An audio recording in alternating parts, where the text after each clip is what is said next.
জিয়া ডেটাটা কীভাবে তাকে হেল্প করেছে, সাপোর্ট ছিল, এই যাবতীয় নিয়ে হচ্ছে বিষয় নিয়ে হচ্ছে এই সিরিজটার গল্প আর কি। তো সিরিজটা আপনারা দেখুন, 6টা পর্ব রয়েছে, এক একটা ডিউরেশন হচ্ছে ওই ধরুন 1 ঘন্টার কাছাকাছি, ঠিক আছে। আমাদের বাংলাদেশে জয়সন গুপ্ত কাজ করেছেন, তিনি এটা ভালো রোল প্লে করেছেন আর কি।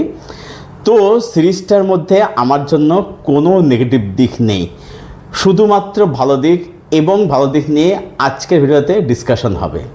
প্রথম কথা হচ্ছে এই যে যার দেশে এই মানুষটা, ব্যাপারটা হচ্ছে কি যে যেটা তিনি ভেবেছিলেন যে আমাদের ভারতীয় নারীরা তাদের যেরকম ধরুন কী হয় বাঙালির ক্ষেত্রে মানে বিবাহিত মহিলারা তারা যেরকম কি বিয়ে। হ্যালো এভরিওয়ান, আমি সৌভিক, ওয়েলকাম টু সিনেগানি। এই ভিডিওর মধ্যে আজকে যে বিষয়টা নিয়ে কথা বলবো, যে সিরিজটা নিয়ে কথা বলবো, এই সিরিজটা প্রত্যেকটা মানুষের, প্রত্যেকটা ভারতবর্ষের এই কাজটা অবশ্যই অতি অবশ্যই দেখা উচিত। তো সিরিজটার নাম হচ্ছে made in India a Titan story. নাম শুনে আপনারা বুঝতেই পারছেন যেটা কিসের গল্প। গল্পটা হচ্ছে এই যে আমরা টাইটানের শোরুম দেখতে পাই, ওয়ার্ল্ড অফ টাইটান, এই টাইটান ঘড়ি যেটা একটা শুধু নাম না, একটা ব্র্যান্ড। তো এই টাইটান ঘড়ির সৃষ্টি কীভাবে হলো, জাজদ দেশাই যে চরিত্রে এখানে প্লে করেছে জিম শারফ, এবং এখানে যে রোল প্লে করেছে নাসিরুদ্দিন শাহ। তো জাজদ দেশাই কীভাবে টাইটান এই ঘড়িটাকে তৈরি করলো, ব্র্যান্ডটাকে উৎপত্তি হলো, জিয়া ডেটাটা কীভাবে তাকে হেল্প করেছে, সাপোর্ট ছিল, এই যাবতীয় নিয়ে হচ্ছে বিষয় নিয়ে হচ্ছে এই সিরিজটার গল্প আর কি। তো সিরিজটা আপনারা দেখুন, 6টা পর্ব রয়েছে, এক একটা ডিউরেশন হচ্ছে ওই ধরুন 1 ঘন্টার কাছাকাছি, ঠিক আছে। আমাদের বাংলাদেশে জয়সন গুপ্ত কাজ করেছেন, তিনি এটা ভালো রোল প্লে করেছেন আর কি। তো সিরিজটার মধ্যে আমার জন্য কোনো নেগেটিভ দিক নেই, শুধুমাত্র ভালো দিক, এবং ভালো দিক নিয়ে আজকের ভিডিওতে ডিসকাশন হবে। প্রথম কথা হচ্ছে এই যে যার দেশে এই মানুষটা, ব্যাপারটা হচ্ছে কি যে যেটা তিনি ভেবেছিলেন যে আমাদের ভারতীয় নারীরা তাদের যেরকম ধরুন কী হয় বাঙালির ক্ষেত্রে মানে বিবাহিত মহিলারা তারা যেরকম কি বিয়ের পরে শাখা পলা পড়ছে হাতে আর কি, বা মেয়েরা যখন চুড়ি পরে, কিন্তু ছেলেদের জন্য সেই সময় কিন্তু কোনো কিছু ছিল না। ছেলেরা হলে কী পড়বে, তার থাকছে কি, সেটা হচ্ছে রিস্ট ওয়াচ। এইবার যে সময়ের গল্প দেখানো হচ্ছে এখানে 80-র দশকের গল্প দেখানো হচ্ছে, মেনলি 80 থেকে 90 দশকের গল্প দেখানো হচ্ছে। এইবার সেই সময় একটা রিস্ট ওয়াচ পরাটা সেটা কিন্তু খুব ডিফিকাল্ট ছিল, মানে একটা ভালো ব্র্যান্ডেড মানে সেটা ছিল বিদেশি ঘড়ি। এবার সেইটা এফোর্ড করার ক্ষমতা সেটা কিন্তু মানে সাধারণ মধ্যবিত্ত বা যারা নিম্ন মধ্যবিত্তে বিলং করছে তাদের কিন্তু সেই প্রাইস এফোর্ড করার মধ্যে কিন্তু ছিল না।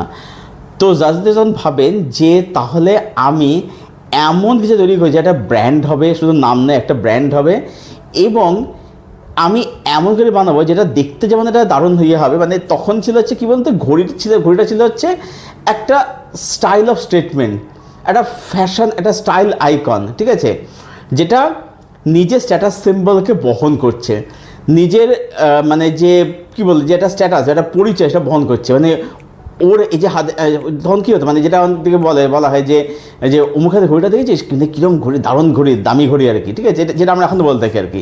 মানে ব্যাপারটা হচ্ছে কি, আজকে ধরুন এই যে আমরা ধরো স্মার্ট ওয়াচ পড়ছি আজকে, এবার স্মার্ট ওয়াচ অবশ্যই সেটা খুবই কার্যকরী জিনিস, ঠিক আছে, কিন্তু আপনি দেখবেন আজও কারোর বিয়ে হলে মানুষ কিন্তু আজও গিফট হিসেবে যদি কোনো ঘড়ি গিফট করে, আজও কিন্তু এই চলটা রয়েছে যে একটা টাইটানের ঘড়ি গিফট করা, টাইটানের দামি ঘড়ি গিফট করা।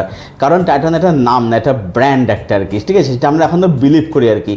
তো সেই টাইটান কীভাবে ব্র্যান্ডে পরিণত হলো, কীভাবে টাইটান সৃষ্টি হলো, এইটা হচ্ছে এখানে দেখানো হচ্ছে আর কি। তো এখানে ওই জাজ দেশের এটাই ছিল ভাবনা যে সে এমন কিছু করবে যেটা কিন্তু সবাই এফোর্ড করতে পারবে আর কি, ঠিক আছে, এটা তার ভাবনা।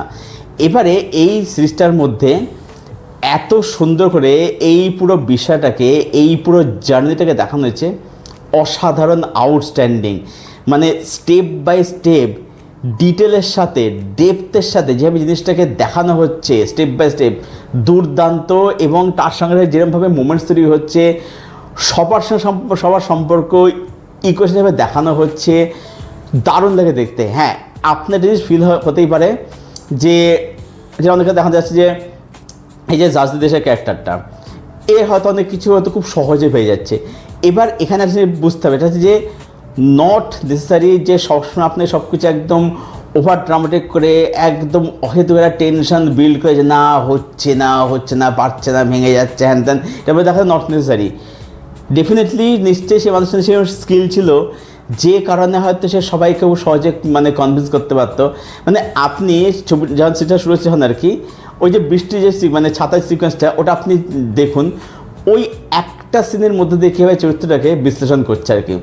মানে ওখানে ওই যে ক্যারেক্টার কীরকম ছিল, মানে তার ভিশনটা কীরকম, মানে সে কতটা ভিশনটা মানুষের সেখানে দেখা যায়। সিরিজের মধ্যে চরিত্রায়ন এত ভালো, এত বিউটিফুল, ভীষণ ভালো।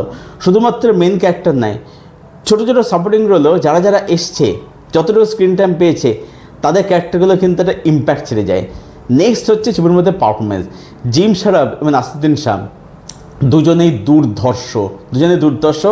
নাসিরুদ্দিন শাহের স্ক্রিন টাইম এখানে অনেকটাই কম, মানে তিনি বলা যায় একটা মানে এক্সট্রিম ক্যামেরা বলে তার থেকে বেশি আর কি, তবে তার স্ক্রিন টাইম এখানে অনেকটাই কম একটা 6 ঘন্টা ওয়েবসাইট নিরিখে দেখতে গেলে আর কি। তবে তিনি যখন স্ক্রিনে এসছেন তিনি কিন্তু ফাটিয়ে দিয়েছেন। জিম শারাফ তো কথাই নেই, দারুণ। এবং যেটা বললাম যে ছোটো ছোটো সাপোর্টিং রোলে যারা যারা অভিনয় করেছে, ইভেন আমি এখানে জয়শঙ্করদের ধরেই বলছি আর কি, প্রত্যেকে তাদের কিন্তু ইম্প্যাক্ট কিন্তু ছেড়ে গেছে সিরিজটার মধ্যে আর কি। টেকনিক্যাল সিরিজটা ভীষণ ভালো, ভীষণ ওয়েল মেড। তার কারণ হচ্ছে এক তো এরাটাকে খুব বিউটিফুলি এখানে ধরতে পেরেছে, দ্বিতীয়ত হচ্ছে দেখেন মাঝে মধ্যে সিরিজটার মধ্যে বিভিন্ন মানে বিভিন্ন জায়গাতে রিয়েল ফুটেজ ইউজ করা হচ্ছে, ঠিক আছে। মানে কখন সিরিজটা রিল এবং রিয়েল হয়ে যাচ্ছে, মানে দুটো একসাথে মিলেমিশে এক হয়ে যাচ্ছে, মানে আপনি ধরতে পারেন না, মানে এত সুন্দর জিনিসটাকে সিনক্রোনাইজ করেছে আর কি। এবং তার সঙ্গে সঙ্গে যেরকমভাবে এখানে বিভিন্ন গানের ব্যবহার এখানে করা হয়েছে, আনন্দ থেকে জিন্দে গেছে পেহলি, তারপরে হচ্ছে আগে ভি জানে না তু, তারপরে হচ্ছে এরকম বিভিন্ন গান আর কি, এই জীবন, এরকম অনেক গান এখানে ইউজ করেছে। এবং আপনি দেখবেন যে প্রত্যেকটা গান যে ইউজ করা হচ্ছে, ঠিক আছে, প্রত্যেক ইউজ করা হচ্ছে, সেটা কিন্তু সিচুয়েশনের সঙ্গে এত বিউটিফুলি যাচ্ছে, ভীষণ ভালো। সেটা টেকনিক্যালি খুব ভালো, খুব সুন্দর, দারুণ আর কি। তো সব মিলিয়ে বলবো যে made in India Titan story, এটা একটা অসাধারণ একটা কাজ হয়েছে। যদি না দেখে থাকেন, আমি আপনাদেরকে বলছি কাজটা আপনারা দেখা শুরু করে দিন। এমএক্স প্লেয়ারে দেখা যাচ্ছে, অ্যামাজন এক্স প্লেয়ার, যেখানে কাজটা আপনারা একদম ফ্রিতে দেখতে পাবেন। হ্যাঁ, আপনার শুধুমাত্র কিছু অ্যাড আপনি মাঝে মাঝে সহ্য করতে হয়, 30 সেকেন্ড 40 সেকেন্ড সহ্য করে নিতে হবে আর কি, কিন্তু কোনো সাবস্ক্রিপশন লাগছে না, টাকা পয়সা লাগছে না। আপনার কাজটা দেখুন, এই কাজটা প্রতিটা মানুষের, প্রতিটা ভারতবাসীর কাজটা দেখা উচিত। এরকম একটা দুর্দান্ত একটা জার্নিগুলো সবার জানা উচিত, এই ঘটনার এই গল্পটাকে নিয়ে আর কি। আমার তরফ থেকে সিরিজটা রেটিং রইল 8.5 আউট অফ 10।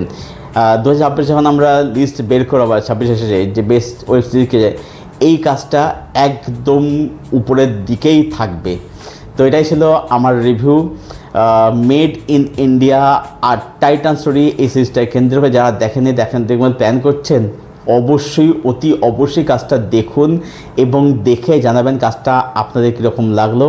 আর যাদের কাজটা দেখা হয়ে গেছে, আপনাদের কি ওপিনিয়ন সেটা জানাবেন অবশ্যই কমেন্ট করে। আপনাদের কমেন্টের উত্তর আমি অবশ্যই দেবো। আর এই ভিডিওটা ভালো লেগে থাকলে ভিডিওটাকে অবশ্যই লাইক করবেন, শেয়ার করবেন, চ্যানেলটাকে সাবস্ক্রাইব করবেন। চলুন ভিডিও এখানে শেষ করছি, দেখা হচ্ছে আপনার সঙ্গে পরের ভিডিওতে। Till then stay best, stay healthy, keep watching good content.